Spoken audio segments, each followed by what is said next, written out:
안녕하세요. 7월 28일 수요일입니다. 오늘은 이사야 49장 14절부터 50장 3절까지입니다. 제가 읽겠습니다. 오직 시온이 이르기를 여호와께서 나를 버리시며 주께서 나를 잊으셨다 하였거니와 여인이 어찌 그 젖 먹는 자식을 잊겠으며 자기 태에서 난 아들을 긍휼히 여기지 않겠느냐. 그들은 혹시 잊을지라도 나는 너를 잊지 아니할 것이라. 내가 너를 내 손바닥에 새겼고 너의 성벽이 항상 내 앞에 있나니 내 자녀들은 빨리 걸으며 너를 헐며 너를 황폐하게 하던 자들은 너를 떠나가리라. 내 눈을 들어 사방을 보라. 그들이 다 모여 내게로 오느니라. 나 여호와가 이르노라. 내가 나의 삶으로 맹세하노니 내가 반드시 그 모든 무리를 장식처럼 몸에 차며 그것을 띠기를 신부처럼 할 것이라. 이는 내 황폐하고 적막한 곳들과 내 파멸을 당하였던 땅이 이제는 주민이 많아 좁게 될 것이며 너를 삼켰던 자들이 멀리 떠날 것이니라.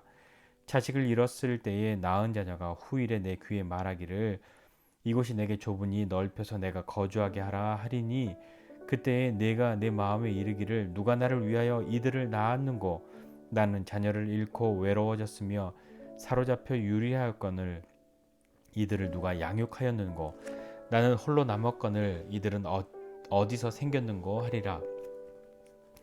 주 여호와가 이같이 이르노라. 내가 문나라를 향하여 나의 손을 들고 민족들을 향하여 나의 기치를 세울 것이라. 그들이 내 아들들을 품에 안고 내 딸들을 어깨에 메고 올 것이며 왕들은 내 양부가 되며 왕비들은 내 유모가 될 것이며 그들이 얼굴을 땅에 대고 내게 절하고 내 발에 티끌을 핥을 것이니 내가 나를 여호와인 줄을 알리라. 나를 바라는 자는 수치를 당하지 아니하리라. 용사가 빼앗은 것을 어떻게 도로 빼앗으며 승리자에게 사로잡힌 자를 어떻게 건져낼 수 있으랴. 여호와가 이같이 말하노라. 용사의 포로도 빼앗을 것이요 두려운 자의 빼앗은 것도 건져낼 것이니 이는 내가 너를 대적하는 자를 대적하고 내 자녀를 내가 구원할 것임이라. 내가 너를 억압하는 자들에게 자기의 살을 먹게 하며 새 술에 취함같이 자기의 피에 취하게 하리니 모든 육체가 나 여호와는 내 구원자요 내 구속자요 야곱의 전능자인 줄 알리라. 나 여호와가 이같이 말하노라. 내가 너희의 어미를 내보낸 이혼 증서가 어디 있느냐. 내가 어느 체주에게 너희를 팔았느냐. 보라, 너희는 너희의 죄악으로 말미암아 팔렸고 너희의 어미는 너희의 배역함으로 말미암아 내보냄을 받았느니라. 내가 왔어도 사람이 없었으며 내가 불러도 대답하는 자가 없었음은 어찌 됨이냐. 내 손이 어찌 짧아 구속하지 못하겠느냐. 내게 어찌 건질 능력이 없겠느냐. 보라, 내가 꾸짖어 바다를 마르게 하며 강들을 사막이 되게 하며 물이 없어졌으므로 그 물고기들이 악취를 내며 갈아여 죽으리라. 내가 흑암으로 하늘을 입히며 굵은 배로 덮느니라. 아멘. 이사야 49장과 50장의 말씀을 함께 보고 있습니다. 예, 말이 살짝 어눌하죠. 예, 굉장히 늦은 시간이기 때문에 그렇습니다. 아무튼 잘 해보겠습니다. 오늘 이스라엘이 하나님 앞에 자신들의 어떤 불만을 어떤 탄식을 토로합니다. 뭐였냐면 이거였죠. 14절이요. 여호와께서 나를 버리시며 주께서 나를 잊으셨다. 하나님 어떻게 우리를 버리시고 어떻게 우리를 잊으실 수 있나요? 그렇게 말하고 있는 거죠. 왜 그렇게 이야기했을까요? 우리가 포로가 되게 그냥 그렇게 넘겨주시다니요.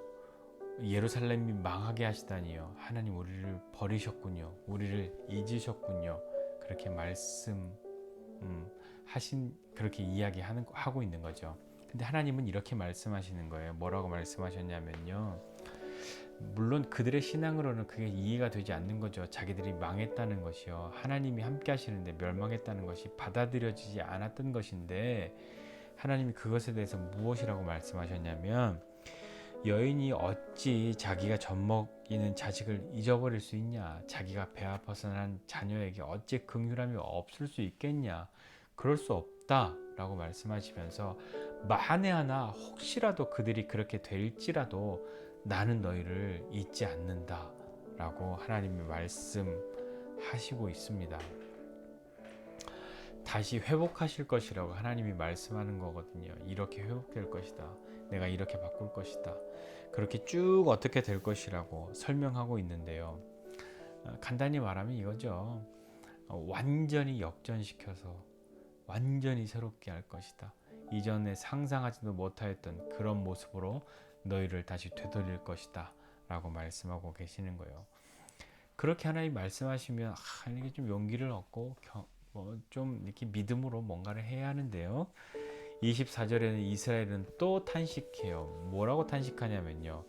야, 아무리 하나님이 우리를 그렇게 한다고 한들 24절에 용사가 빼앗은 것을 어떻게 도로 빼앗으며 승리자에게 사로잡힌 것을 어떻게 건져낼 수 있으랴. 이거는 무슨 얘기냐면요. 하나님 바벨론한테 졌잖아요.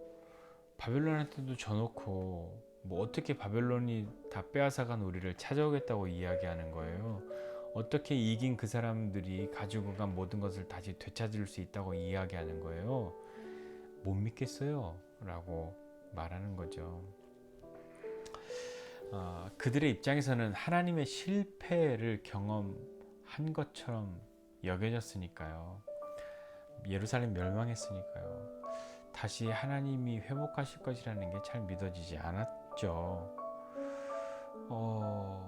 안 믿어지는 거죠. 하나님께 탄식하고 이야기하는 거예요. 그런 일이 어떻게 일어날 수 있냐고. 어떻게 용사가 빼앗은 것을 승리자가 사로잡아간 걸 어떻게 빼앗고 건져낼 수 있습니까? 하나님은 답하십니다. 용사의 포로도 빼앗을 것이요 두려운 자의 빼앗은 것은 건져낼 것이다 라고 말씀하고 있는 거죠. 나는 너를 대적하는 자를 대적하고 내 자녀를 내가 구원할 거야 라고 말씀하십니다. 간단하게 말하면 이거죠. 그러지 마, 나 하나님이야 라고요. 하나님이 이렇게 말씀하고 계심에도 불구하고요, 이스라엘의 마음에는 여전히 서운하고 불신의 마음이 있죠. 하나님 하고 또 이야기하는 거죠. 50장 시작하면서 그들이 뭐라고 탄식하고 막 그런 얘기 하지 않았지만 하나님이 그들의 마음을 읽으셨어요. 그들의 마음속에 있는 그 생각들을 아셨어요. 그래서 이야기하셨어요. 50장은 이렇게 이야기해요. 하나님 말씀하시는 거예요. 내가 너희의 어미를 내보낸 이혼 증서가 어디 있냐? 내가 어느 체주에게 너희를 팔았냐? 무슨 얘기냐면 이혼하려면 이혼 증서를 써주어야 하고요. 체주에게 팔았다는 건 뭐냐면 빚을 갚아야 하는데 빚 갚을 능력이 없으니까 자식을 파는 거죠.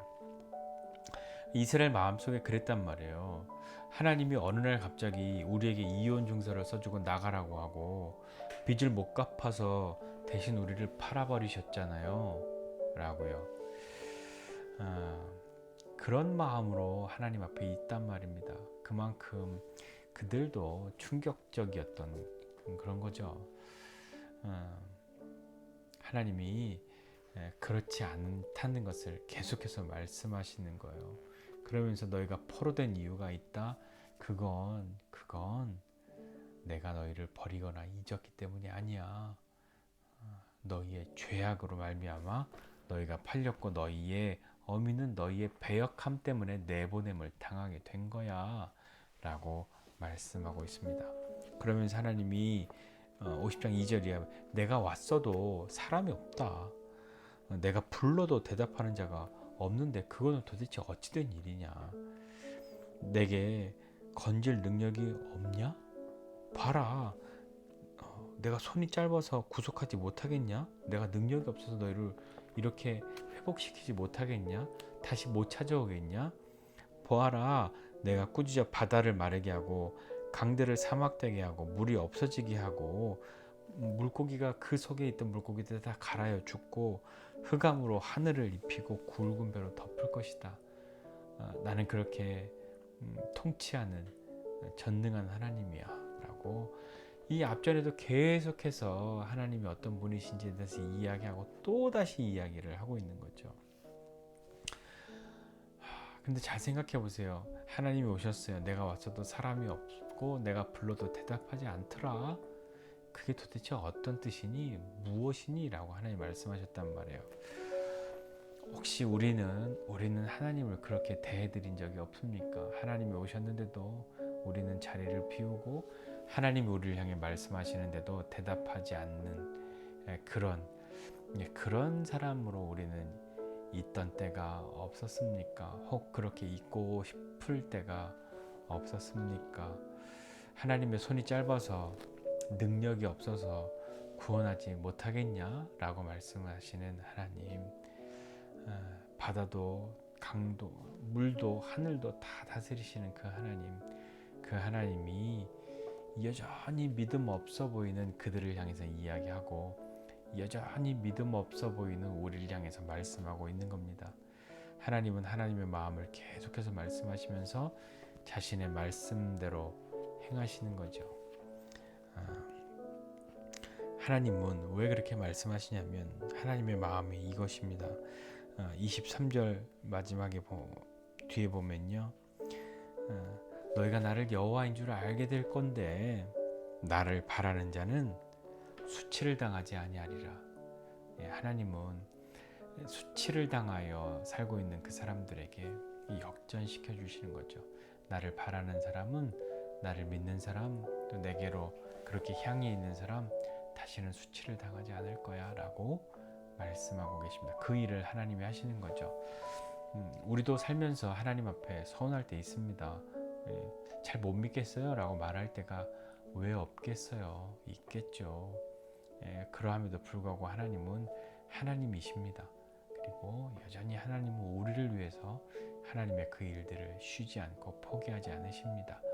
하나님을 바라는 사람 다시 부끄러움 당하지 않습니다. 하나님이 새 일들을 행하실 때 이전에 우리가 생각할 때는 이거 못해 안 돼, 이렇게 용사가 빼앗아 갔는데 승리자가 사로잡아 갔는데 어떻게 돼? 라고 하는 그런 모든 순간도 하나님은 다시 역전시키실 수 있는 분이시죠. 시작부터 막강한 화력으로 이길 수도 있는데요. 요즘 올림픽 하지 않습니까? 이 운동 경기의 묘미는 정말 짜릿한 승부는 역전승이잖아요. 하나님은 우리로 부끄러움 당하지 않도록 역전 주시는 하나님이시라는 것 믿고 그 믿음으로 오늘 살아가는 저와 여러분 모두가 되시기를 주님의 이름으로 축복합니다. 기도하겠습니다. 하나님 아버지, 은혜와 사랑을 감사합니다. 하나님 마음 가운데에 참 서운하고 하나님이 나를 버리시고 잊으신 것만 같고 하나님도 못하실 것만 같은 그런 때가 있는데, 하나님 그런 불신앙과 믿음 없음을 버리고 그런 서운함으로 인하여 하나님을 가리운 그 모든 것을 걷어내어 버리고 하나님이 어떤 분이신지 알게 해주십시오. 때로 하나님 우리가 부끄러움 당하고 때로 우리가 포로가 된 것은 하나님의 무관심 때문이 아니라 우리의 하나님을 향한 무관심, 우리의 죄악 때문인 것을 알게 해주시고, 하나님이 오셔서도 하나님이 부르셨어도 아무 말 하지 않고 모른 척하고 있는 그런 사람들 아니라 하나님 말씀하실 때에 믿음으로 나아가는 사람 되게 해주십시오. 하나님이 우리 인생 가운데에 행하실 일들을 기대하고 하나님이신 줄 알고 하나님을 바라는 사람들에게 수치를 당하지 않게 하시는 하나님, 우리의 삶에 역전을 주시는 하나님을 바라보며 오늘 하루도 살아가는 우리 모두 되게 해주십시오. 감사드리고 예수님의 이름으로 기도드립니다. 아멘.